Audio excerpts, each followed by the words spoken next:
Hi, I'm Mark Cleghorn, the Training Director for Photo Training for You, and welcome to my series on metering with Sekonic.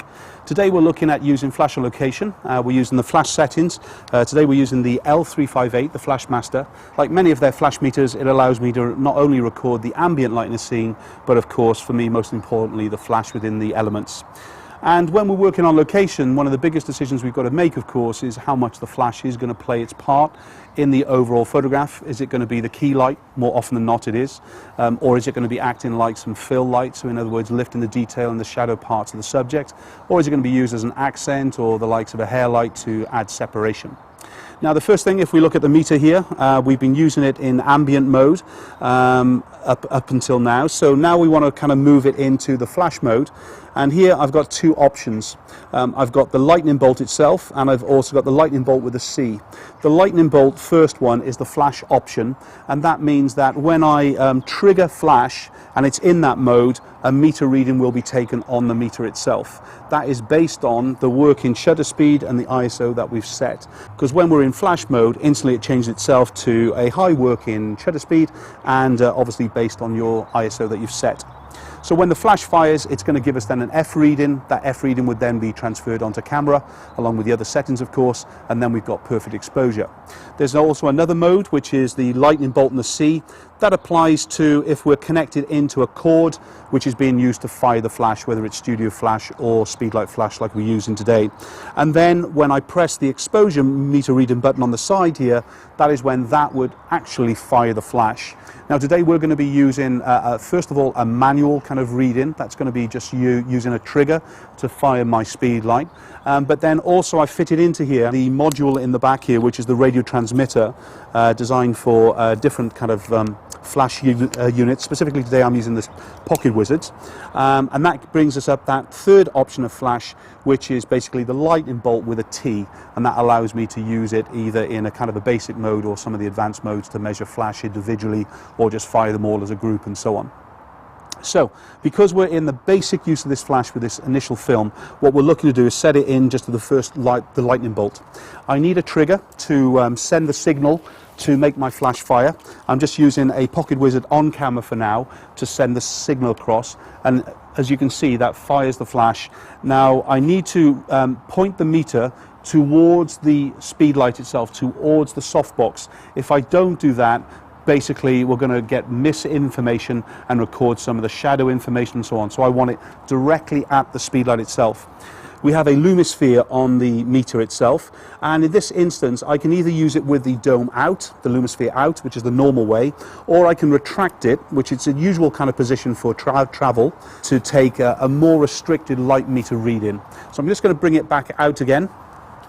We're at 200 of a second and still kind of covered over in the canopy, so it means that pretty much all the exposure that I'm going to see is going to be recorded from the Speedlite itself. So let's kind of get to the position. Obviously it depends on where the subject's going to be, so if the subject, our model today, Yasmin, is going to be against the railings here, I need to move this Speedlite into the location where it's going to feature. And once it's in the correct position and once we know where the model's going to be, then I can take my reading. At this point you can see that I've got time is 200 of a second, and I've got f3.6, and it's showing a 90% in the top right corner. That's interesting because what it's saying is that 90% of that exposure is the flash. However, there is some ambient mixing in with that to give us the exposure with it, which is good. The more, or should say the less that percentage part is there, you're then beginning to use less of the flash power and more the ambient light in the scene to get our working exposure.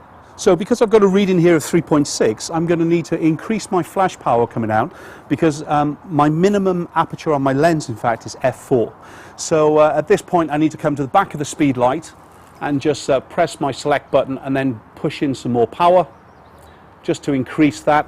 I'm really looking for a working aperture of around about 5.6. Once more I just press that to reset, point it towards the light source, trigger the light again, and now we've got an aperture of f8 there, so it's kind of a little bit heavy. But let's stay for that for now. I can always reduce down that power again to record it. Now you can see though in the top part I've got 100%, so it's telling me 100% of that exposure is from the flash itself. So now I've transferred that information directly to the camera, that 200 of a second f8 100 ISO. I'm expecting, in fact, to have a very, very dark background. Now that can really fool you at times because you might think your exposure is wrong, but in fact what we're going to get is a perfect exposure on Yasmin, perfectly down the highlight side. So let's prove that point to begin with. That's gorgeous there. Lower the chin a little bit, darling. That's beautiful. And as you can see, because I'm completely dominating that scene with the lighting, we've got pretty much nothing in the background, just pure exposure from the flash. But if you notice there, all I've done is meter, set it, shoot it, done. No fiddling around. Then it's just really decided on how much I want the whole kind of exposure to play its kind of role. Let's kind of just open up shutter speed to begin with, okay? Because obviously the flash is not going to be affected by the actual change in shutter speed. The exposure would be changed if I adjusted the ISO or the aperture, but not shutter speed. So here I'm just going to boil down my shutter speed to a 30th of a second, do exactly the same shot. And what we're going to start to see now is a big difference as far as the ambient light in the background is concerned. I feel it's okay. It's really dominated still and things really by that flash, but it's doing its job. It's giving us that correct exposure. Why did I go down to the 30th of a second? Just to show you really how we can just brighten up an image without any other work by just physically opening up the shutter speed and how its role is just the ambient light within the scene. Now we're in a kind of a canopy area here in a bandstand, so pretty much any of the natural light that is falling onto Yasmin is pretty much coming in from the sides, and it's nowhere near enough to even get close to our working aperture.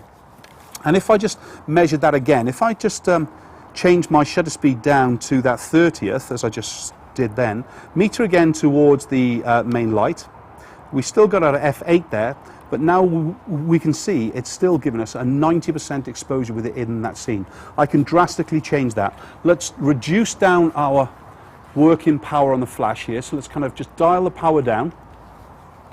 Once again, we're going to meter towards the light source. Let's going to push that still back up into the high shutter speed for a minute so I don't get a wrong exposure. That's 3.6. I'm just going to just add another little bit of power into that, trying to get to my f4. There we go. Measure twice and cut once, I've always been taught. So that's it. That's our f4. Now transferring that information onto camera, of course, first thing is dial down my f4, and then I'll go back to that 200th of a second just to actually show you the difference there. Let's do the same shot, straight as we are. And you can see now we've got a lovely exposure onto Yasmin again, but the background is beginning to actually kind of play its role. It's beginning to come up in power a little bit. Let's change our shutter speed downwards. Let's go back to that the 30th again. Once more, let's get the same exposure. And now you can see how it starts to be brighter than the subject itself. So of course, once we start to go beyond the ambient light level, if we weren't in the canopy as we are here, the ambient light would affect the exposure itself and give us an overexposure of the photograph. And that's one thing we've got to be aware of, especially when we're working in open light, that the ambient light itself is or can be a domination within the exposure. You've got to make sure you understand that principle to begin with, that when you're working with just the pure flash in the photograph, then the ambient light in the scene is hardly being used at all. Whereas when we start to kind of drop the shutter speeds down, as well as our apertures down, or increase our ISOs, you start to then obviously involve more of the ambient light within its scene.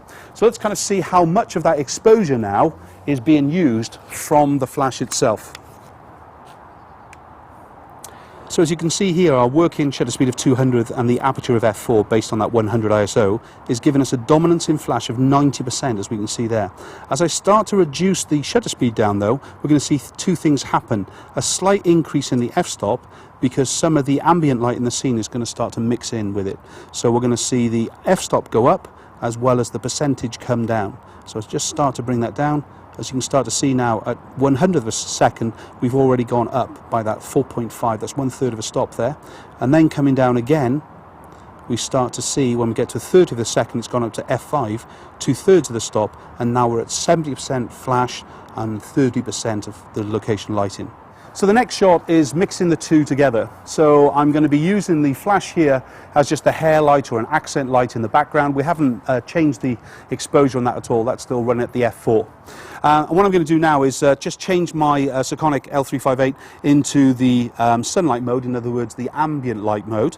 So once I've done that, I can now meter from my chin towards light source, which is going to be down towards you. And that's going to give me a working shot of a 50th at 4. So if I translate that now, I just change my shutter speed, 50th at 4, ISO 100, bring Yasmin into place, I'll come down to where you are, and we'll get a lovely ambient light shot on the face itself, but then the flash is going to be used as an accent. Okay, yes. Come and lean just actually onto there for me. Really quite powerful. That's beautiful. You look like a lioness there, with your hair blowing in the wind. It's beautiful. Just there for me. Just keep it. Turn the head to me a little bit more. It's gorgeous. Happier. Again. Lower the chin, darling. Brilliant. And again for me. Fake it more. Beautiful. So as you can see from that shot, we've got a lovely kind of balance as I expected. We've correctly exposed the face. That gives me that perfect exposure right from the beginning. And all that flash is now doing is adding that separation. If we just look around that hair light, you can see how it kind of gives that lovely, almost sun-kissed look. And that's because obviously I've taken all the light in off her from behind. So even if there was sunlight coming through today, we wouldn't have that separation because I've subtracted all that light from above her. Now we want to use that light for the last shot to really kind of dominate it and just give us that real strength. We're going to maximize our shutter speed, we're going to increase our power of the flash, and we're going to do it in one. That's the key point. Remember what we're doing with metering here. I'm not taking a test shot on the back of the camera, looking at it and going, oh, I need to increase the power a little bit or decrease the power a little bit. Every shot that we're seeing and we're showing you is straight out of camera. In other words, we're taking the meter reading, we're making it sure it matches the aperture that I want to work with, or I'm putting onto camera the aperture that the flash was giving out, and then instantly we're getting that result. And that's how fast you can work with flash if you take the time to meter. So the kind of shot that I've got here is quite a dramatic image.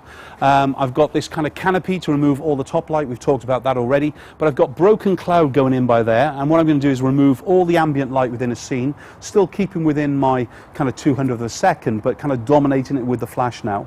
But for this setup, just to read it to begin with, what I thought we'd do is use the trigger mode. That's because I've got that transmitter in the back here, and I'm using a pocket wizard on the Speedlite to kind of receive the information. So once I'm into that mode, it's going to come up with a channel option, and here it's in 4, that one's set to 4, and then once I've kind of set it, pressing the mode button again and rolling it forward once more, and then it's going to set the kind of working environment ready to actually receive the flash, as it were. So I'm just going to push this up now to the 200th of a second once more, and once I'm there, I can use the trigger mode here to fire the flash. So now I'm going to again keep the Lumisphere set all the way in, pointing it towards the light source, and then pressing the trigger, and that's where we get our working exposure from. So here I've got the f14. So let's set that onto the camera. So f14 there. And now at this stage, very, very strong. She's just looking off in the 2/3 position. And you can see how dramatic that image is because we're dominating the whole scene. So a very quick way to be able to work between using the flash as the key light, the flash as an accent light, and then the flash to completely control and dominate using the likes of the Sekonic Flash Master. So what have we done? Remember, we moved it from the sunlight icon into one of the lightning bolts, which refers to the flash. We've been using it first of all in the flash mode where I needed to send a signal using the likes of the pocket wizard on camera here to fire the flash itself. But then in that last section we used the radio transmitter in the back of the Sekonic to be able to fire, so I could meter that flash right from the beginning.